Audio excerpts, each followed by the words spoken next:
नमस्कार. प्रभुमेस चॅनलवर तुम्हा सर्व विद्यार्थ्यांचं मनपूर्वक हार्दिक स्वागत, सहर्ष स्वागत. विद्यार्थी मित्रांनो, आज आपण व्हिडिओ क्रमांक 55 मध्ये इयत्ता 10वी गणित भाग 2 मधील प्रकरण 3 वर्तुळ सर्कल जे 12 गुणांसाठी प्रकरण आहे त्यातला सराव संच 3.3 प्रॅक्टिस सेट 3.3 पाहणार आहोत. पण तत्पूर्वी चॅनल सबस्क्राइब करायचा राहून गेला असेल तर चॅनल सबस्क्राइब करून घ्या. प्रश्न पहिला काय सांगितलंय बघा. In figure point G, D, E, F are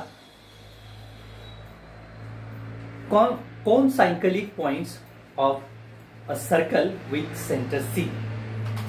Angle ECF is equal to 70 degree. Measure arc DGF is equal to 200 and find arc D and arc DEF. Marathi मीडियमचा प्रश्न. आकृतीमध्ये केंद्र C असलेल्या वर्तुळावर GDEF हे बिंदू आहेत. ECF चे माप 70 अंश आहे. कोन ECF चे माप किती आहे? 70 अंश आहे. कंस DGF चे माप, कंस DGF म्हणजे मित्रांनो DGF हा एवढासा, ह्याचं माप किती दिलंय? 200 दिलंय. तर आपणाला कंस DE आणि कंस DEF चं माप काढायचं. कसं काढता येईल आपणाला हे माप? तर पहिल्यांदा तुमच्या लक्षात असं आणून देतो, आपण डायरेक्ट कंस DEF चं माप काढू शकतो. कसं काय? तर DGF अधिक DEF हे दोन कंस एकत्रित केले. जर आपण या दोन कंसांची बेरीज केली, आपण या दोन आर्कची जर सम केली तर पूर्ण वर्तुळाचं माप 360 अंश असतं. म्हणून हे 200 वजा जाऊन हे किती येईल? ऑफकोर्स 160 अंश येईल. ओके. पुन्हा मग हा 160 आल्यानंतर केंद्रीय कोनाचं माप त्यानं अंतरखंडित केलेल्या कंसाच्या मापा इतकं असतं. The measure of arc is equal to its intercept arc. Measure of central angle is equal to its intercept arc. मग केंद्रीय कोन 70 चा असेल तर आर्क सुद्धा आपला 70 अंशाचा असणार. हा 70 चा, म्हणून DEF मधून पुन्हा हा 70 वजा करायचा आणि राहिलेलं DE हे उत्तर काढायचं. मी पहिल्यांदा तुम्हाला समजावून सांगितलं. आता लिहित लिहित आणखी एकदा दुसऱ्यांदा तुम्हाला समजावून सांगतो. बघा मी काय करणार आहे. Major arc DGF plus major arc DEF is equal to 360 degree. का? कंप्लीट सर्कल, पूर्ण वर्तुळ. पूर्ण वर्तुळ.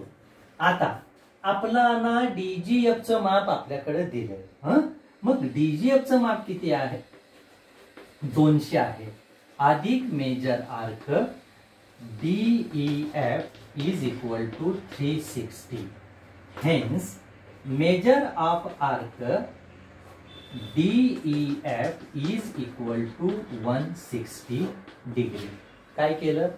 360 साइड चेंज केल्यावर 360 बिकम्स -200.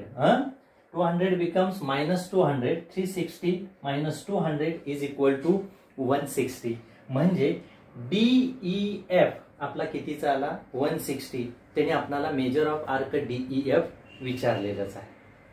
आता आपणाला DE पण विचारलाय. How many DE we find DE. Here angle ECF is central angle. So measure of central angle is equal to its intercepted arc. Hence measure arc EF is equal to 70 degree. If it is 70 degree, then full arc is 160 degree. Hence, DE plus EF is equal to 160 minus वगैरे होईल आणि या ठिकाणी 90 असं उत्तर येईल. Okay, कसं लिहायचं बघा. लिखाण मी आणखी तुम्हाला समजावून सांगतो, लक्षात आणून देतो. लिखाणात आपल्याला असं करावं लागणार आहे. काय बघा, माप कोन ECF बरोबर मेजर आर्क EF. का बरं? केंद्रीय कोनाचा गुणधर्म. केंद्रीय कोनाचा गुणधर्म. Property of central angle. कोणती प्रॉपर्टी आहे? तर केंद्रीय कोनाचं माप त्यानं अंतरखंडित केलेल्या कंसाच्या मापा इतकं असतं. Measure of central angle is equal to its intercepted arc.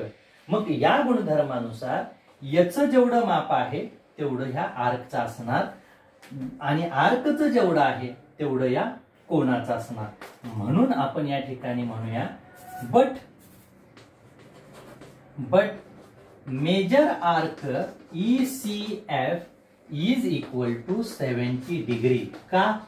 पक्ष गिवन दिले आपणाला. बर, मग म्हणून major arc EF is equal to 70 degree. आता हा 70चा आला आणि आपल्याकडं DEF किती आहे? 160.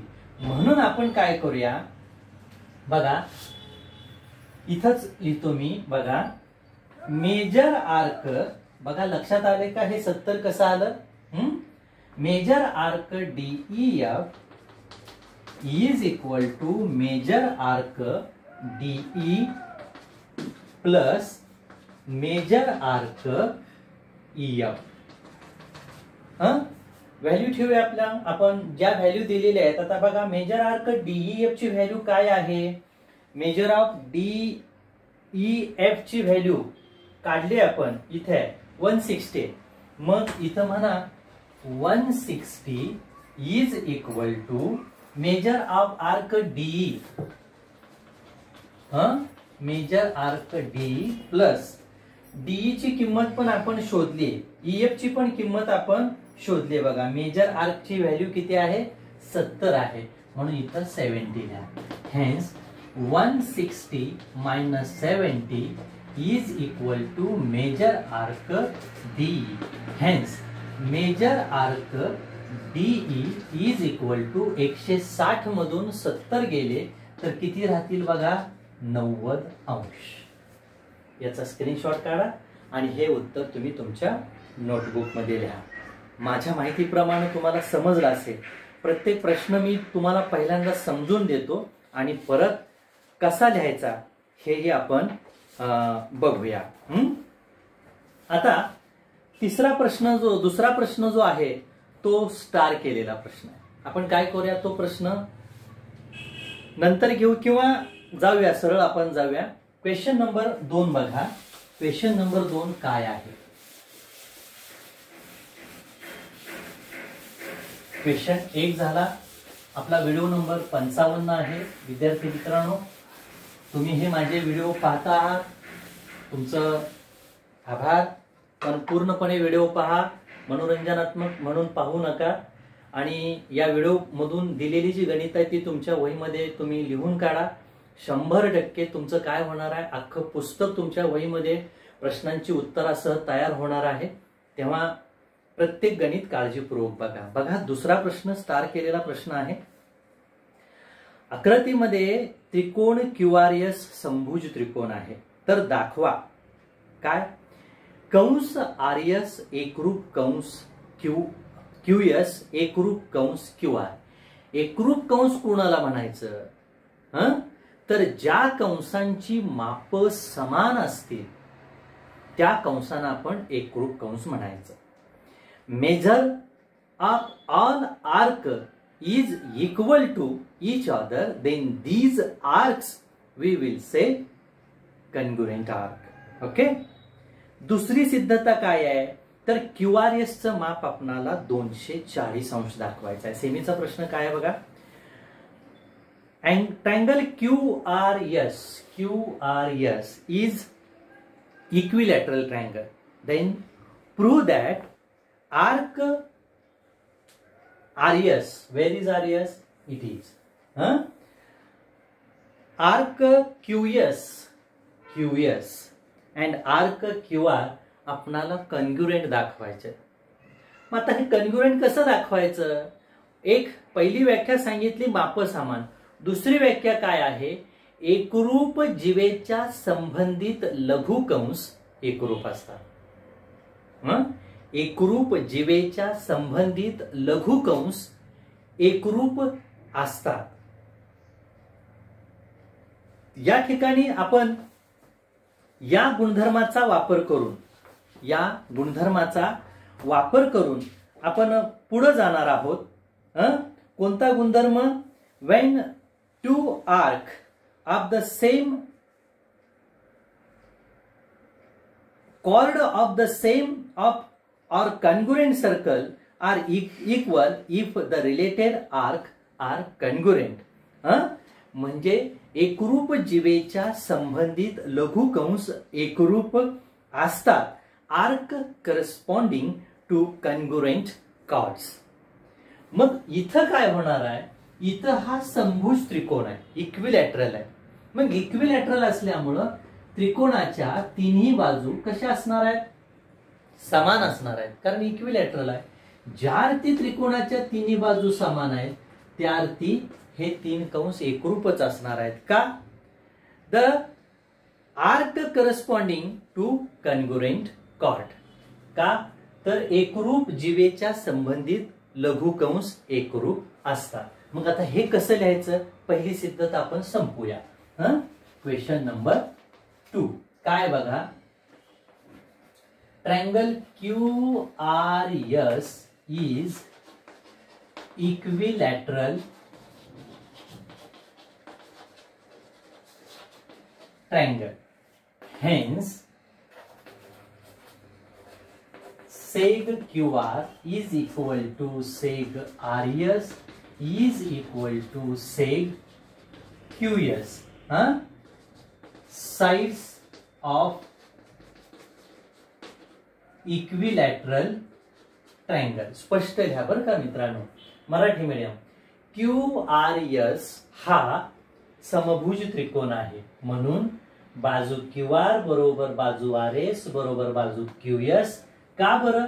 तर समभुज त्रिकोणाच्या बाजू.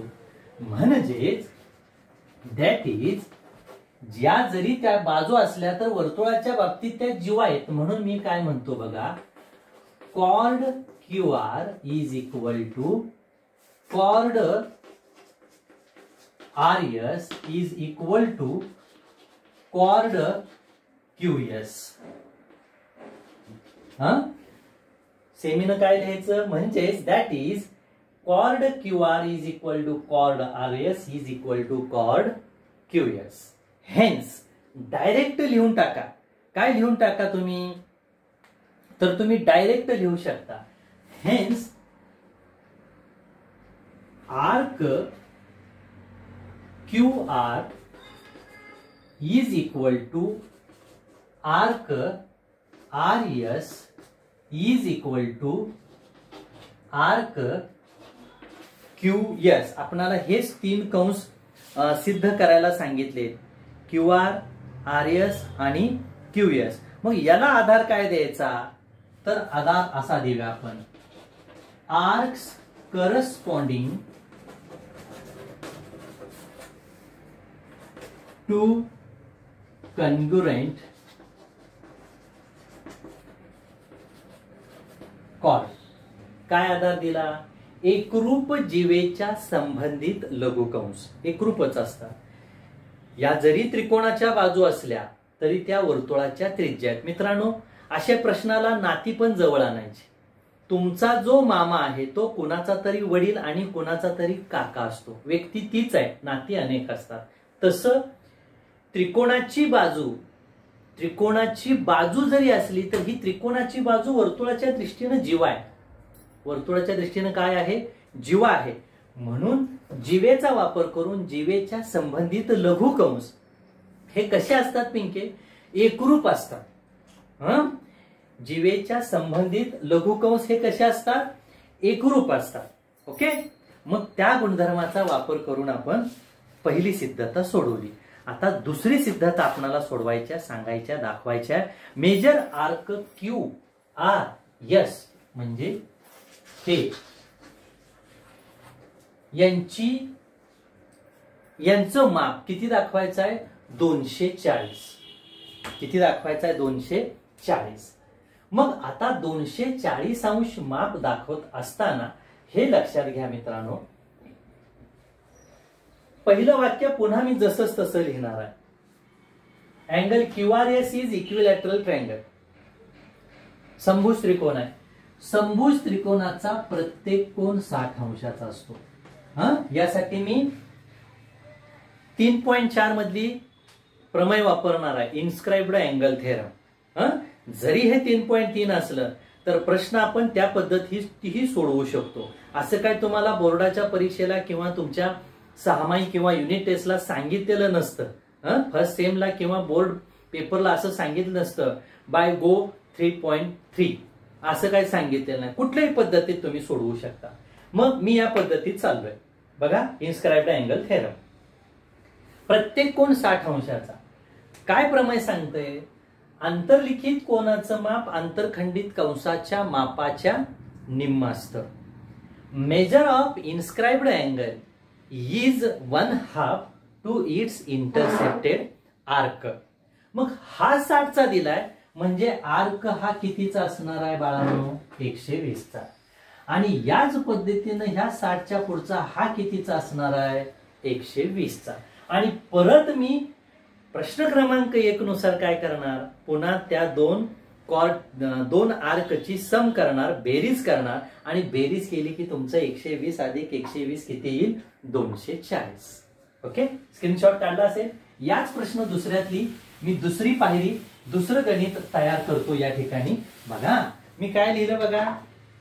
QRS is equilateral triangle. Hence, each angle of equilateral triangle is 60 degree. म्हणून समभुज त्रिकोणाच्या प्रत्येक कोणाचे माप 60 अंश असते. म्हणून मी काय लिहिलं? कोण R इज इक्वल टू कोण Q इज इक्वल टू कोण S is equal to 60 degree. परत मी काय लिहिलं? याला आपण 1 आकडा दिला. परत मी काय लिहिणार? Angle R. आता हे 3 अक्षरात तुम्ही नाव लिहा. काही परीक्षकांचं म्हणणं येऊ शकतं R एकाच अक्षरात लिहिलंय, मला हे चालणार नाही, मला पूर्ण पाहिजे. मग तुम्ही पूर्ण पण लिहू शकता. R साठी म्हणा R साठी म्हणा QRS किंवा SRQ. Q साठी काय म्हणा? RQS किंवा SQR. S साठी काय म्हणा? RSQ किंवा QSR. 3 अक्षरात लिहिलं तर चालेल. पण इथं मुळातच त्रिकोण एक आहे, गोंधळ व्हायचा प्रश्न नाही. Rच आहे, Qच आहे. त्यामुळे आपण Q त्रिकोणातला, समभुज त्रिकोणाचं नाव लिहिलेलंच आहे. मग QRS मधला Qच आहे, हेही समजून घ्या तुम्ही अर्थात. म्हणून मी पुन्हा काय म्हणणार? कोण R नको मला. कोण Q is equal to 1/2 major arc RS. Why? का? Inscribed angle theorem. Inscribed angle theorem. आंतरलिखित कोनाचे माप. आंतरलिखित कोनाचे प्रमेय, माप नाही, आंतरलिखित कोनाचे प्रमेय. पण इथं RSचं माप आपल्याला काढायचं आहे. Qचं दिलंय. Qचं किती आहे? 60 आहे. म्हणून मी म्हणतो 60 बरोबर 1/2 मेजर आर्क RS. का? 1 वरून फॉर्म 1 म्हणून 1/2 इकडच्या बाजूला आले की गुणिले होईल 1/2 1/2 becomes multiply to 60 म्हणून major arc RS is equal to 120 याला स्मॉल ए आकडा द्या. असंच मी S पण काढणार. S साठी काय लिहिणार angle S is equal to 1/2 माप कंस मराठी मीडियम माप कंस कोणता येणार QR माप कंस QR का बरं आंतरलिखित कोनाचे प्रमेय आंतरलिखित कोनाचे प्रमेय. मग आंतरलिखित कोनाचं प्रमेय काय आहे परत एकदा आंतरलिखित कोनाचे माप आंतरखंडित कंसाच्या मापाच्या निम्म असतं. Inscribed angle measure of inscribed angle is 1/2 to its intercepted arc. बोलण्याच्या ओघामध्ये इकडे तिकडे शब्द झाला तर समजून घ्या मला काय म्हणायचं निम्म माप असतं. शॉर्टकट काही गोष्टी या प्रकरणातल्या गुणधर्मातल्या लक्षात ठेवा. बघा आंतरलिखित कोनाचं प्रमेय लिहिलं ठेवूया किमती. इथं यसचं माप आपल्याकडे 60 आहे 1 मध्ये कशावरून हे काय लिहिलंय कशावरून हे काय हे लिहिलंय हे कशावरून दिलंय ना पक्षात दिलंय इथं लिहा वाटल्यास मी काही मनानं सांगत नाही. असं प्रत्येक काला तुमच्याजवळ उत्तर पाहिजे.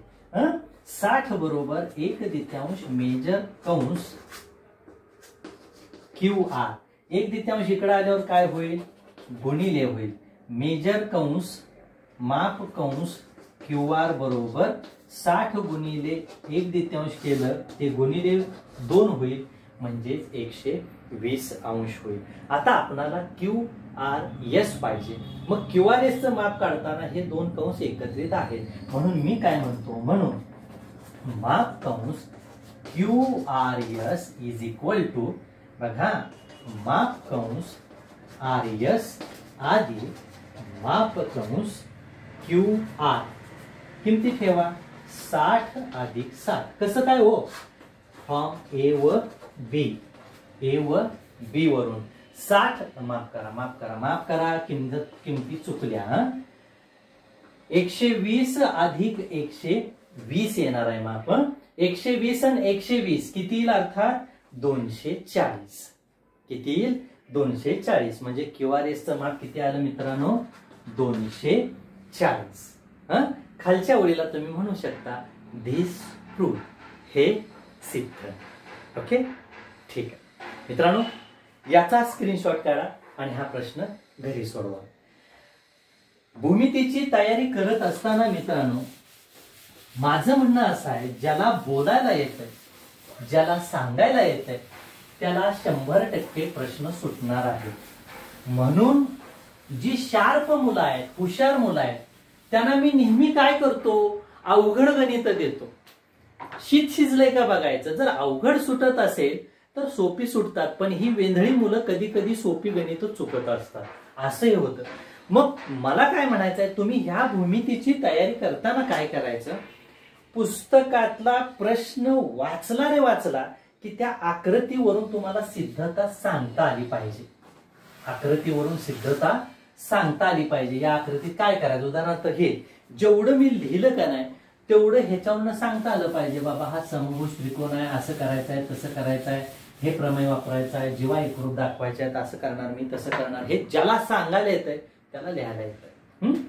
बघूया क्वेश्चन नंबर 3.3 मधला हा शेवटचा प्रश्न आहे.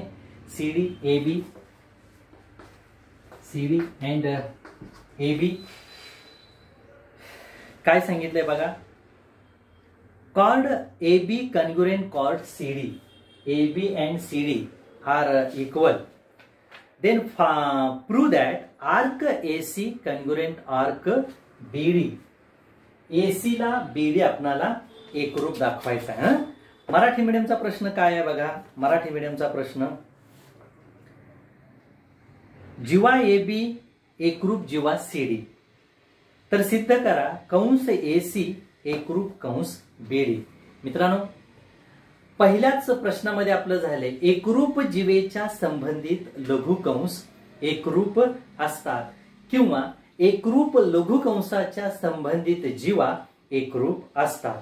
Hours corresponding to congruent chord. मग आपण या ठिकाणी याचाच उपयोग करायचा.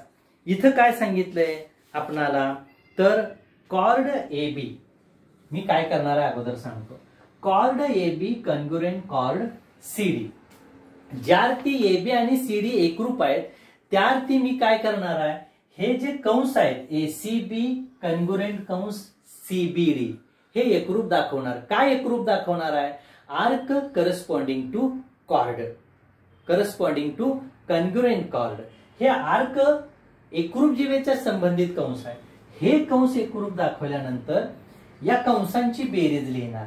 बेरजेमध्ये ए बी साठी 1 आणि बी सी 2 असे कंस येतात आणि सीबीडी साठी पण बी सी आणि डी बी असे 2 कंस येतात.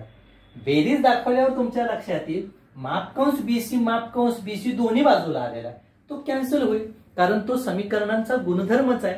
समीकरणाच्या दोन्ही बाजूला असणारी पद चल हे आपोआप कॅन्सल होत असतात. Equal terms and equal expressions are is equal in simultaneous, then these term and these figures cancel. म्हणजे समीकरणाच्या दोन्ही बाजूला काही असू द्या, समान काही पण असू द्या, काही येऊ शकतं, कोण येऊ शकेल, थिटा येईल, किमती येतील, ते सगळं कॅन्सल होणार. तसं या ठिकाणी कॅन्सल करून उत्तर काढणार. खूप सोपी सिद्धता आहे. फक्त मित्रांनो काळजीपूर्वक बघा. तुम्ही नाही काळजीपूर्वक बघितलं तर घोटाळा होईल. व्हिडिओ कुठलाही स्किप करून बघू नका. स्किप करून बघितला की काहीही कळत नाही. आणि खचून किती रे, तुमच्या शाळेच्या वेळेतलेच हे व्हिडिओ आहेत, 30-30, 35-35 मिनिटाचे, याच्या पलीकडे नाही आहेत. त्यामुळे काळजीपूर्वक बघा. बघा मी काय लिहिणार आहे बघा. Arc A B chord A B congruent chord CD का पक्ष सेमीनं काय लिहायचं, जीवा ए बी एकरूप जीवा सीडी. बर मग म्हणून ए बी चा संबंधित लघुकंस कोणता येतोय, arc A C B is equal to arc सीडीच्या संदर्भात कोणता येतोय, सीबीडी. एखादा विद्यार्थी काय म्हणेल, आहा दुसरा पण येतोय की कोणता, एबीच्या संदर्भात हा इकडचा सुद्धा येऊ शकतो. समजा मी याला पी नाव दिलं तर एखादा काय म्हणेल, एपी बी पण येऊ शकतो किंवा आहे असा ए डी बी पण येऊ शकतो.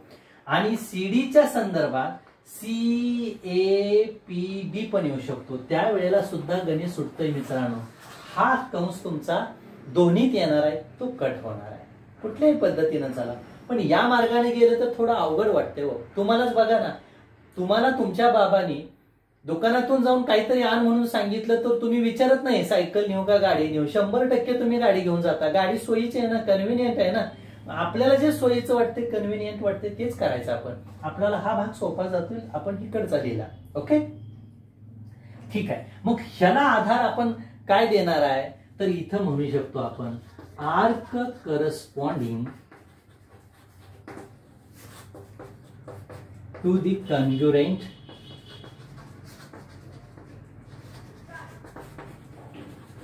कॉर्ड.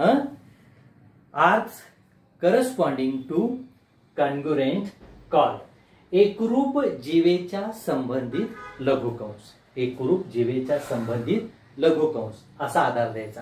प्रमेयचा आहे, गुणधर्मचा आहे. जीवा एकरूप कंस एकरूप, कंस एकरूप त्याच्या संबंधित जीवा एकरूप. म्हणून मी हे लिहिलं. म्हणजेच मी इथं लिहितो that is major arc ACB is equal to major arc CBD. माप कंस मेजर आर्क इन ब्रॅकेटच करा बरं का, कंसामध्येच करा. आता मेजर आर्क म्हणजे एसीबी म्हणजे काय आलं, तर एसीबी मध्ये 2 तुकडे आहेत.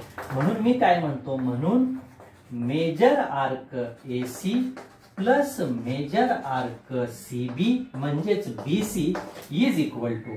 CBD साठी काय लिहितो बघा, major arc BC is plus major arc कोणता येईल, BD.